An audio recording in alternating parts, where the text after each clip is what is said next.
To enable or disable the ringer on OnePlus 15R, what you can do is you can go ahead and open the settings, and then in here we can choose sound and vibration. And here we can find the first method, so you can tap on the ring option, vibrate or silent, in order to choose if you want to use the ringer or not.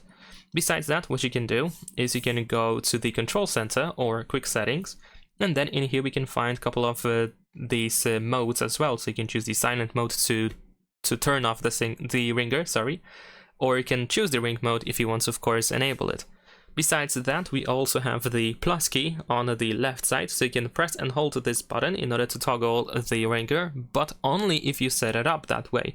So if we go to settings again and find plus key settings, then over here you just want to make sure that sound and vibration is selected, and remember to set it up here by using the button at the bottom of the screen. So after that you can press and hold the plus key in order to toggle between these options. You can turn on the ringer or turn it off whenever you need to. Leave a like and subscribe.